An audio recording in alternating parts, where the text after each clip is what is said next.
Hello friends, आप सभी का स्वागत है आपके अपने YouTube channel GK the knowledge में। इसमें हम आज बात करेंगे कि जलवायु को प्रभावित करने वाले कारक।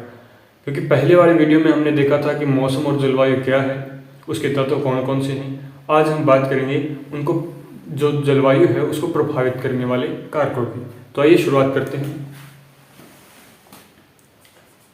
जलवायु को प्रभावित करने वाले कारक, यानी कौन कौन से फैक्टर हैं जो जलवायु को क्या है प्रभावित करते हैं। प्रभावित करने वाले फैक्टर कह सकते हो या कारक कह सकते हो। सबसे पहले हम देखते हैं अक्षांश। अक्षांश जो है ये जलवायु को प्रभावित करता है, क्योंकि जो हमारी पृथ्वी है, मान लीजिए ये हमारी पृथ्वी है और ये हमारे सूर्य देवता है सन। अब अक्षांश किस प्रकार प्रभावित करेंगे वो देखेंगे कि जो पृथ्वी है इसके जो बीच में क्या है 0 डिग्री भूमध्य रेखा, 23.5 डिग्री मकर रेखा, कर्क रेखा 23.5 डिग्री पर। 23.5 डिग्री जो उत्तर में अगर हम बात करेंगे, ये नॉर्थ पोल और ये साउथ पोल। ये तो क्या है कर्क रेखा है, ये भूमध्य और ये मकर रेखा 23.5 डिग्री पर दक्षिण में। ठीक है, तो अक्षांश किस प्रकार प्रभावित कर रहे हैं हमारी जलवायु को वो देखेंगे कि जो है सूर्य जो है सारा साल लंबवत किरणें छोड़ता है, यानी सारा साल लंबवत किरणें गिरती हैं कहाँ पर, सूर्य की भूमध्य रेखा पर, यानी उसके जो उष्णकटिबंधीय क्षेत्र है वहाँ पर। कर्क रेखा, भूमध्य रेखा और मकर रेखा पर जो सारा साल सूर्य की लंबवत किरणें पड़ती है, ये जो किरणें पड़ती है यहाँ पर जो है सूर्य ताप अधिक पाया जाता है। और इसकी बजाय जो हमारे ध्रुवीय भाग है, ध्रुवीय भाग, यहाँ पर जो सूर्य की किरणें हैं वो बहुत ही कम पहुँचती है, यानी सूर्य का जो ताप है वो अल्प मात्रा में पाया जाता है यहाँ पर। तो इस प्रकार जो हमारी जलवायु को प्रभावित करते हैं अक्षांश, कि जो हमारे भूमध्य रेखा वाला क्षेत्र है वहाँ पर सूर्य की किरणें सारा साल लंबवत गिरती है और जो ध्रुव हैं उन पर सूर्य किरणें तिरछी गिरती हैं, वहाँ पर सूर्य ताप कम पाया जाता है, जिसके कारण जो जलवायु को प्रभावित करते हैं हमारे अक्षांश। अक्षांश भी जो है जलवायु को प्रभावित करते हैं।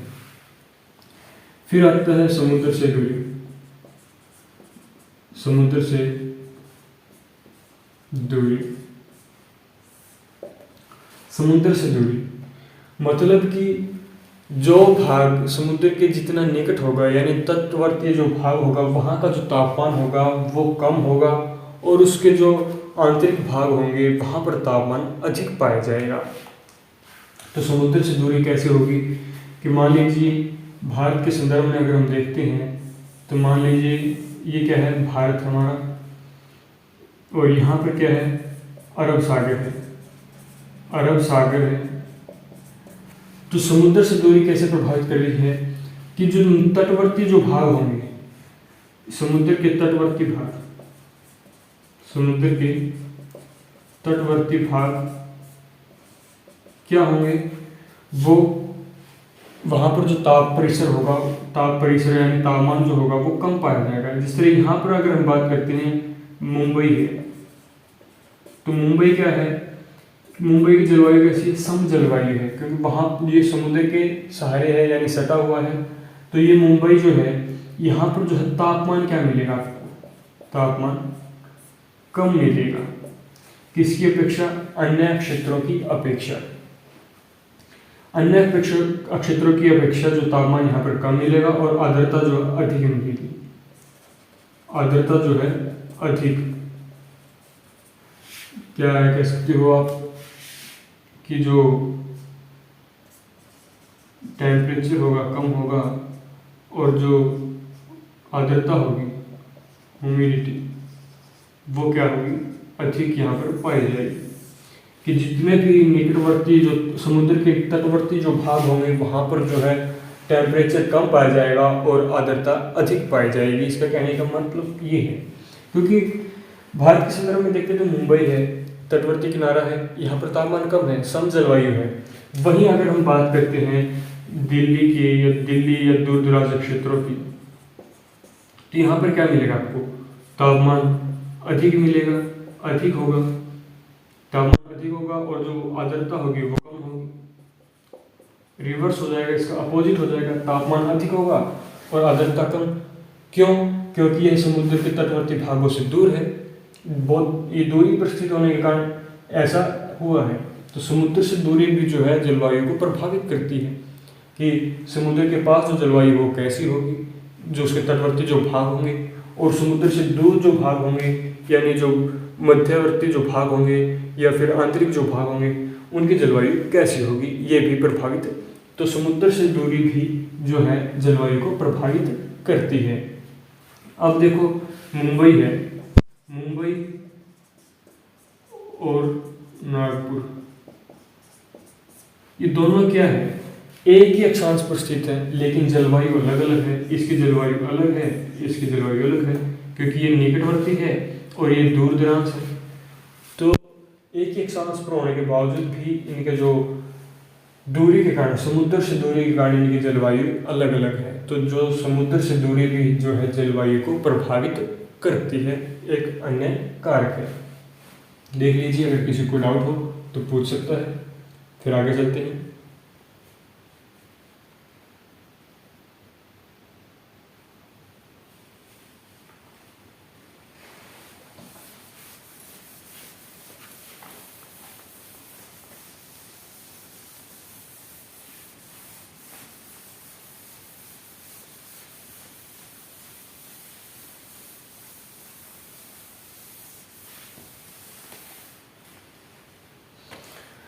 अब आता है हमारा जो अगला पॉइंट है, वो समुद्र से ऊंचाई।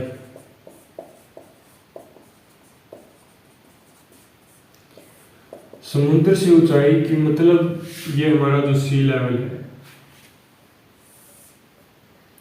ये जो है सी लेवल, समुद्र से ऊंचाई। जैसे जैसे हम ऊपर जाते हैं, समुद्र से ऊंचाई पर जाते हैं, तो हमारा जो तापमान है वो कम हो जाता है। हाइट बढ़ने पर जो हमारा जो टेम्परेचर है वो कम हो जाता है। आपने नॉर्मल लैप्स रेट देखी होगी, सामान्य ताप ह्रास दर देखा है, उसमें क्या है कि 165 मीटर की ऊंचाई पर क्या होता है, 1 डिग्री सेल्सियस जो टेम्परेचर है वो कम हो जाता है।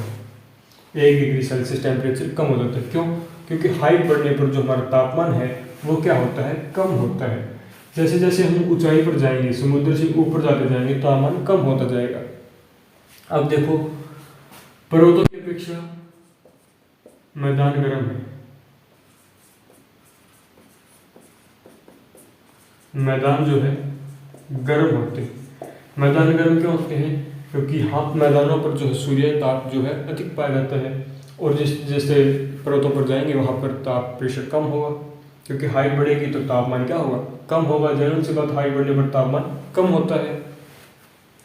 लेकिन तापमान का व्युत्क्रमण अगर हम पढ़ेंगे तो उसमें अपोजिट होगा। क्या होगा कि तापमान व्युत्क्रमण में हाइट बढ़ने के साथ साथ टेम्परेचर भी बढ़ेगा।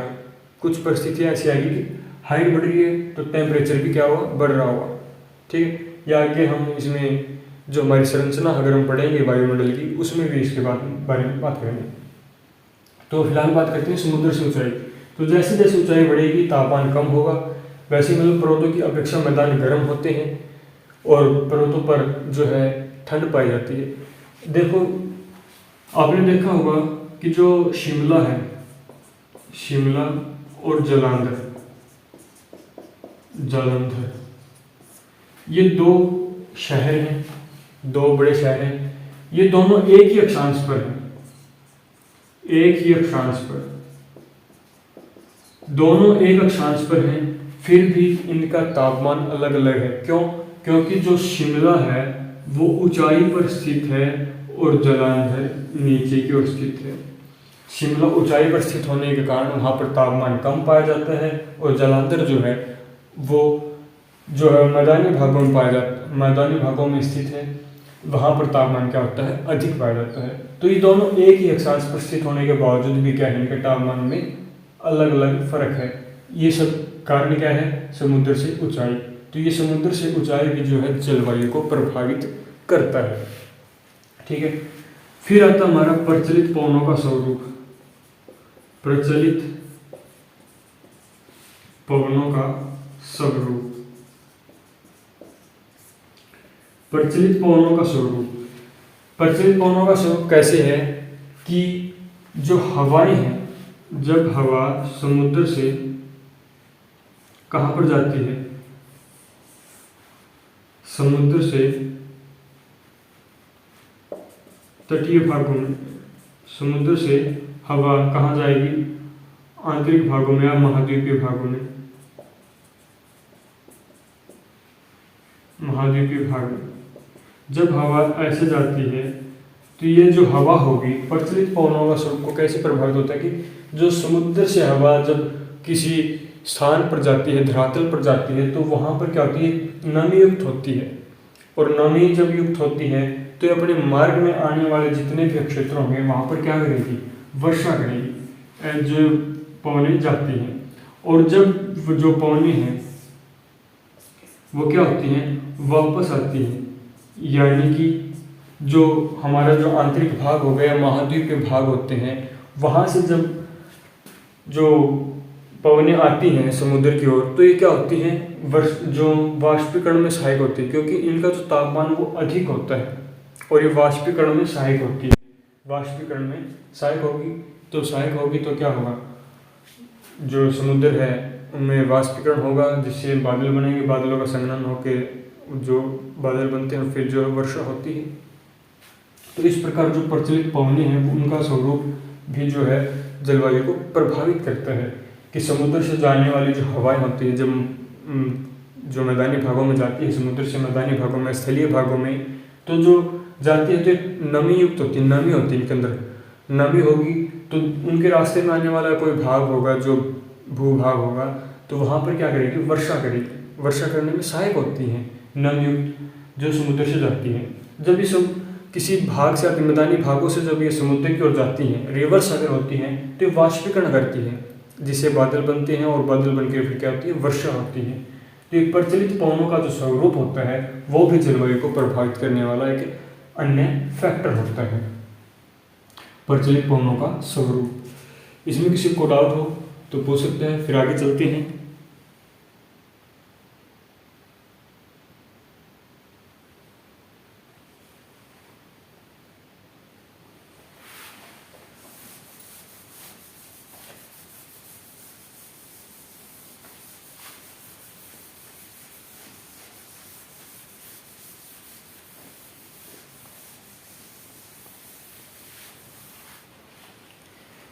फिर बात करते हैं भूमि की ढाल की।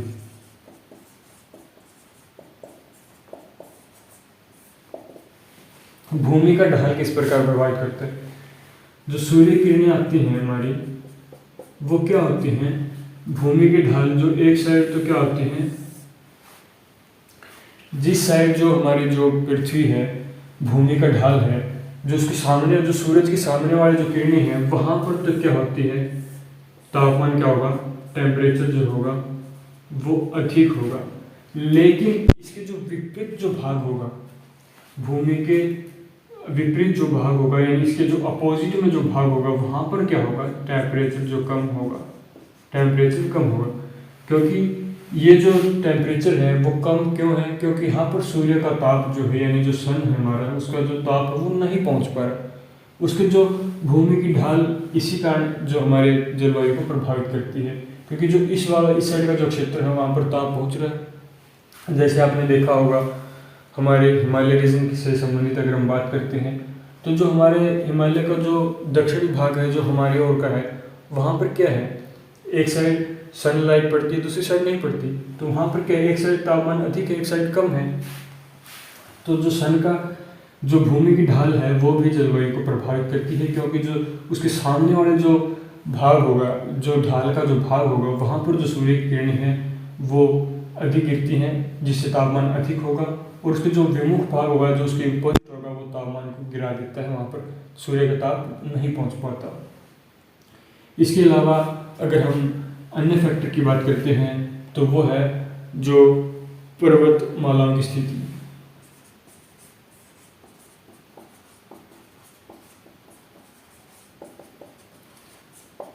पर्वतमालाओं की जो स्थिति है वो भी प्रभावित करती है।